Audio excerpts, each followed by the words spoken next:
अल्हम्दुलिल्लाहि वस्सलातु वस्सलामु अला रसूलिल्लाहिल करीम अम्मा बाद फ़अऊज़ु बिल्लाहि मिनश शैतानिर रजीम बिस्मिल्लाहिर रहमानिर रहीम। मोहतरम नाज़रीन कराम, मोहतरम भाइयों और बहनों, अस्सलामु अलैकुम रहमतुल्लाहि व बरकातुहू। नाज़रीन, ऑनलाइन तिब्बी कोर्स के सिलसिले में हम बयान कर रहे हैं कानून मुफ़रद आज़ा की गुद्दी उज़लाती मिजाज की, यानी गर्म खुश्क मिजाज की अद्वियात को। तो उस सिलसिले में आज का जो हमारा टॉपिक है वो है अक्सीरे दमा का नुस्खा। मैं पहले एक अक्सीरे दमा का नुस्खा मैं बता चुका हूं, वो उजलाती गुद्दी मिजाज का है। तो आज का ये जो नुस्खा है ये गुद्दी उजलाती मिजाज का है। याद रखें कि इसी तहरीक के अंदर, गुद्दी उजलाती तहरीक के अंदर, मैं पहले 2 अक्सीर आपको दे चुका हूं और ये तीसरा अक्सीर है। तो इसमें आपने एक बात का ख्याल रखना है कि तीनों अक्सीरों को आपने एक साथ इस्तेमाल नहीं करवाना, बल्कि किसी तीनों में से भी कोई एक आपने अक्सीर इस्तेमाल करवाना है। तो आज का जो ये नुस्खा है ये बहुत ही जबरदस्त नुस्खा है, बहुत ही कमाल का नुस्खा है, लाजवाब नुस्खा है और इसके बहुत सारे फवायद हैं। तो इसको बनाना भी कोई मुश्किल काम नहीं है, आसान है। और इसके फवायद भी मैं आपको बता देता हूं कौन कौन से फवायद हैं। तो सबसे पहले मैं आपको नुस्खे के अज्जा बता दूं और उसके बाद फिर हम इसकी तरकीब तैयारी और फिर हम इसके फवायद जानेंगे कि इसके क्या क्या हैं। तो उससे पहले अगर आपने मेरे इस चैनल को सब्सक्राइब नहीं किया तो सब्सक्राइब कर दीजिए, बेल आइकन घंटी के निशान को प्रेस कर दीजिए ताकि मेरी हर आने वाली लेटेस्ट वीडियो का नोटिफिकेशन आप तक पहुंच जाए और आप मेरी वीडियो से मुस्तफीद होते रहें। तो नाज़रीन, इसमें एक आपने लेना है कुश्ता शंगरफ, ये आपने लेना है 2 तोला। और कुश्ता 12 सिंगा, ये भी आपने लेना है 2 तोला। और राई इसमें सुर्ख वाली, वो आपने लेनी है 4 तोला।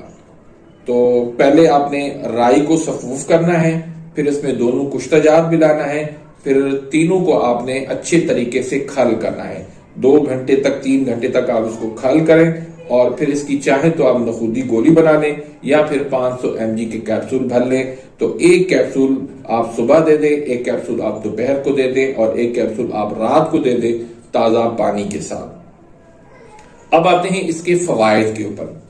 तो नाज़रीन, सबसे बड़ा जो इसका फायदा है वो ये कि जो उजलाती आसाबी मिजाज के अंदर दमा हो जाता है या आसाबी उजलाती मिजाज के अंदर जो दमा होता है, सांस की तंगी हो जाती है, सांस फूलने लगता है, तो उसके लिए ये बेमिसाल दवाई है, लाजवाब नुस्खा है। फौरी तौर पर ये आराम पहुंचा देता है।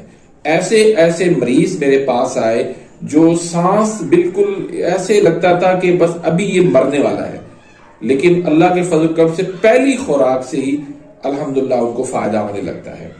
और ऐसे मरीज जो है वो बोल नहीं सकते होते हैं और इतना उनका सांस फूल रहा होता है, इतनी उनको तकलीफ होती है, लेकिन अल्लाह के फजल करम से इस नुस्खे के इस्तेमाल करने से फौरी तौर पर उनको आराम आ जाता है। तो एक तो ये जो दमा है जिसको आप उजलाती दमा कह सकते हैं या आसाबी दमा, अगर आसाबी उजलाती तहरीक है तो उसमें भी आप इसको इस्तेमाल करवा सकते हैं। आसाबी उजलाती और उजलाती आसाबी तहरीक के अंदर सांस की तंगी, दमा हो तो उसके लिए ये बेहतरीन नुस्खा है। उसके अलावा री गैस के मसले के लिए भी आप ये नुस्खा दे सकते हैं।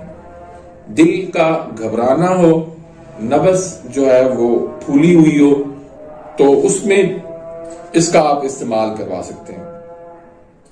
याद रखिएगा ये भी एक अक्सीर है, तो अक्सीर जदीद और जो पारे वाला अक्सीर है तो उसके साथ इसको आपने इस्तेमाल नहीं करवाना है।